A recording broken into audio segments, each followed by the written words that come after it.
কথা শুনতে পাচ্ছি শেখ হাসিনা শেখ হাসিনা শেখ হাসিনা নয় খুনি হাসিনা।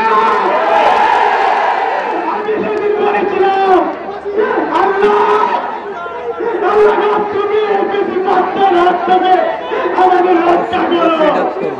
আমি বাংলাদেশ জাতীয়তাবাদী দল ছাত্র দলের তারা উপজেলা শাখার ছাত্র দল। আমি 17 বছর এই বেশিরভাগের এই অত্যাচারের শিকার। আমার পরিবারে অত্যাচারিত। আমার ভাই আমাকে সাপোর্ট করতো তুই রাজনীতি করো। আমার ইমিডিয়েট ছিল যে কি রাজনীতি করছো কি আন্দোলন করছো সরকার পতন করতে পারছো না। আমরা যদি রাস্তায় নামি আমরা বেশি সময় লাগবে না। আমার ভাই ঠিক করবে কিন্তু সে আজকে ভাই গত বছর 28 অক্টোবর যখন আমরা কিশোরগঞ্জ ময়মনসিংহ রোড মার্চ করেছিলাম সেদিন আমরা ঈদ উদযাপন করেছিলাম। আজকে ঈদ উদযাপনের মতো লাগছে কিন্তু আমি ঈদের আনন্দটা পাচ্ছি না।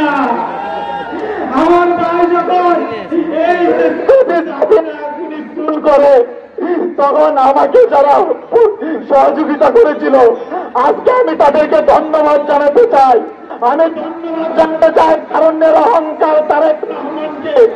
আমি ধন্যবাদ জানাতে চাই কিশোরগঞ্জ জেলা বিএনপিকে। আমি ধন্যবাদ জানাতে চাই যার জন্য আমার আমি আমার মায়ের বুকে করে ফিরে আনতে পেরেছিলাম সারোয়ার হোসেন লিটন, তারাই উপজেলা বিএনপি। আমি ধন্যবাদ জানাতে চাই সামির হোসেন সাকি মহাজন যিনি আমার ভাইয়ের জন্য 5টা অ্যাম্বুলেন্স করেছিলেন। আমি ধন্যবাদ জানাতে চাই কিশোরগঞ্জ জেলা সভাপতি শরীফুল আলম ভাই, রুহুল আমিন ভাইকে। সবাই আমাদের শহীদ পরিবারের পাশে থাকবেন। সাধারণ সম্পাদক মাদুল ইসলাম ভাই সহ যারা আছেন বিএনপি সবাই আমাদের পাশে থাকবেন। আমি আমার পরিচয় দিয়ে নিজেকে লজ্জিত করতে যাচ্ছি না। আমার পরিচয় হলো আমার সত্য। সত্য যেই জায়গায় আছে আমিও সেই জায়গায়।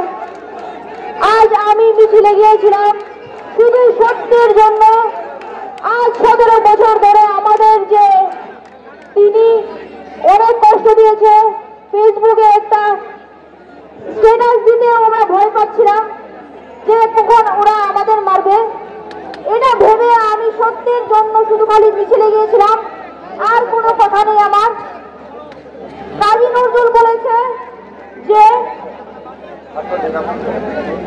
কাজী নজরুল ইসলাম বলেছে যে আমি কাউকে চিনি না, শুধু আমি আমার সত্যকে চিনি।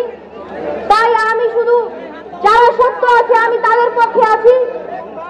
আমি শুধু আমার সত্যকে চিনি। আমি মহান আল্লাহ ছাড়া কারো কাছে মাথা নত করতে চাই না। আমি শুধু আমার আল্লাহ সত্যকে চিনি। যে সত্যকে চিনে না আমিও তাকে চিনি না। এখন সে যেই হোক আমার সামনে গরম, আমি তার সামনে মাথা নত করবো না। আমি মরে যাব, আল্লাহ ছাড়া কারো সামনে মাথা নত করবো না। এটা আমার বক্তব্য।